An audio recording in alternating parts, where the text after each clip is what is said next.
This video is made possible together with Rocket Rooster, tools for the digital creator. Hello, Klaus here, and Happy New Year! This is the first video of 2020, and in today's video we're going to have a look into editing, and I want to give you some small tips and tricks how to make better edits or how to improve your edits. So first off, let's have a look at a edit I did here at my computer. This is just the raw footage of that edit. So let's have a look at that. Let's go. And as you see, this is just some pretty normal and pretty boring shots actually. Not too interesting. They all shot on the Pocket Cinema camera 4K. And I want to give you some tips to how you can improve this kind. And it's also pretty random. The clips are very random. There's no story whatsoever in these clips. So here we go. So that was a look into all of the clips. And I thought we would have a look right now before I tell you some of the tips at the finished video. So let's have a look at the finished clip right here.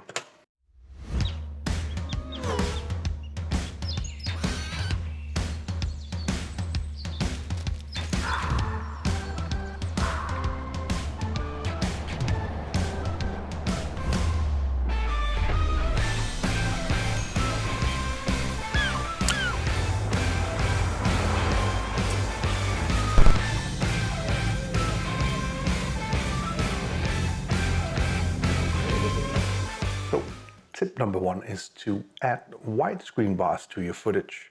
This will give it a cinematic look very fast and very easy, and it's very easy to do in Davinci Resolve. All you have to do is to go into the timeline, go down to output blanking and choose the aspect ratio of your liking.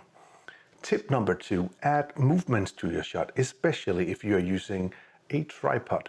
And since you already did apply the widescreen bars, you are now going to have some room in the top and the bottom of your image to do a pan. This can be achieved pretty easy by using the inspector, going into the transform and add in a keyframe. Tip number three is to stabilize your shots. As you saw from the video, some of my shots were really handheld and pretty unstable. To add stabilization in Davinci Resolve is pretty darn easy. Either go to the inspector and do it from there, or do it from the color page into the tracking window and change the mode from window to stabilize. Tip number four, use overlays. Overlays can help you make your footage look more interesting. I'm talking about overlays such as lens flares, glass elements, or dust, or particles, stuff like that. I did a lot of videos about that, at least how to use overlays, and you can see that up right here up in the top corner.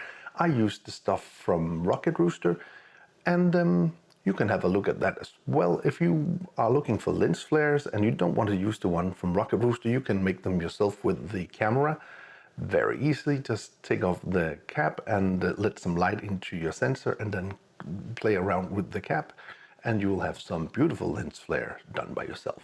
But if you want to have a look at this stuff from Rocket Rooster, look down in the description below and maybe that will help you out as well.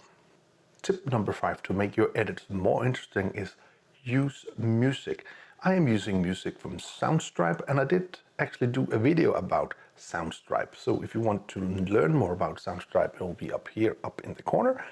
And down in the description below, there will be a link to Soundstripe if you are interested in trying it out. Tip number six, sound design.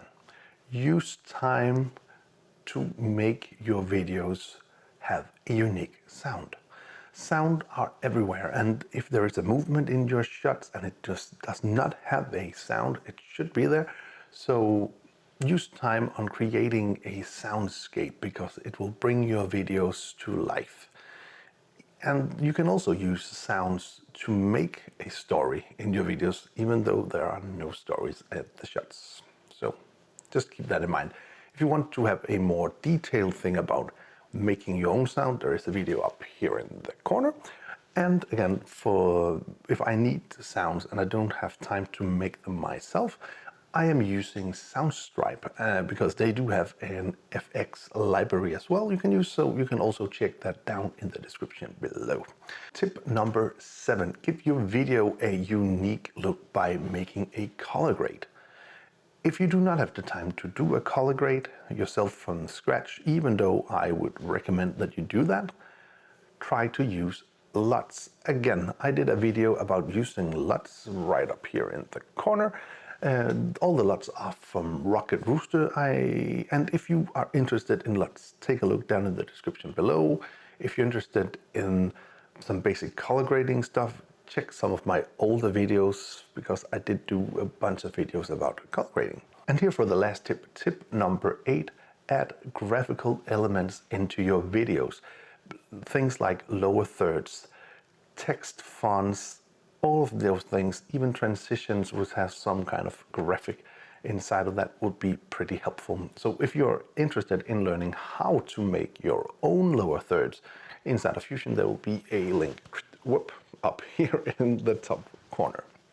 So for the last thing of this video, let's have a look at a comparison side by side of the two edits.